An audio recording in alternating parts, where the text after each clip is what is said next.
Hello Mrs Barlow, my name's David Brown, I'm one of the consultants, I'm on call today. Would it be okay if my colleague asked you some questions? Yeah. Hello Mrs Barlow, I'm Mary. What's brought you into hospital today? Pain. Okay, and whereabouts is it? Across here. Okay, how long have you had it for? Days, 2 days. Yeah, and how would you describe it? It's just really painful. Just there all the time. Okay, so it doesn't come and go, it's just a constant pain. It goes through to my back, Okay, right side. okay. Sharon, could you get the blood bottles and cannula and fluids and also ask the nurses to get some pain relief for this lady? Thanks. Are you allergic to anything? No. No, okay.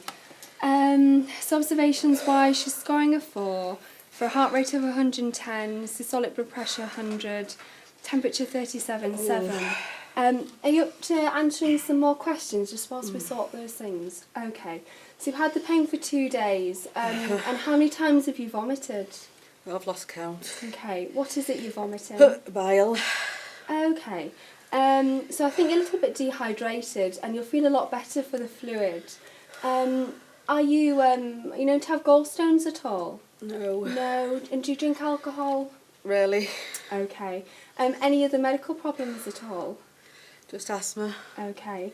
Any operations in the past? No. It's always hysterectomy, yeah. Okay. And what was that for? Fibroids. Okay. And any regular medication you take? Just inhalers. Okay. Are you alright for me to take some on you? Would that be okay? Yeah. Okay Mary, so what do you think?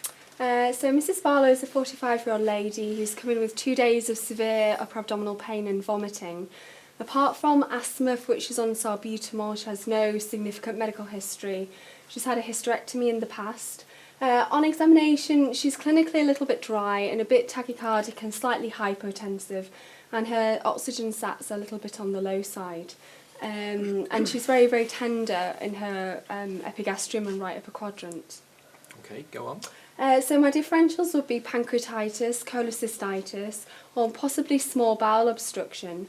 So we've got the fluids running at the moment. We'll put this bag through stat and then I'm going to treat quite aggressively and then see how she responds to the fluid.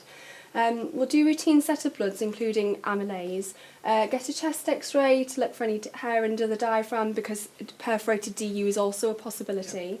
Get an abdominal x-ray to have a look for any dilated bowel loops, and also do an ABG to check her oxygen, then pop her on some oxygen, and I'll get the nurses to do an ECG and then pop a catheter in. Yeah. Okay, so should we tell Mrs Barlow what Yeah. we're doing? Mrs Barlow, so we're not quite sure what's going on at the moment. There are a few possibilities. So it could be that your gallbladder's inflamed, could be your pancreas is inflamed, could have a small perforation or hole in your bowel, and also your bowel could be blocked. So we need to do a few more things first to establish what's going on. So we'll do some bloods and send you for x-rays. We'll continue with this fluid and we'll give you some anti-sickness and some pain relief. We'll have to do a blood test in the wrist to have a look at your oxygen levels, and the nurse will come and pop a catheter in to monitor your kidney function. And then as we get more of those results through, then we'll pop back and chat to you and tell you what we think is going on. Is that all right? Is there anything you want to ask? No. No. Okay, so we'll get all those things done and then we'll pop back for a chat. All right, great, thanks. All right. Okay, Mrs Barlow, you happy with all of that? Yes, thank you. Just want it sorted. All right. Well, Mary, let's go on with the rest of the order and you can carry on taking the lead. Great. Okay.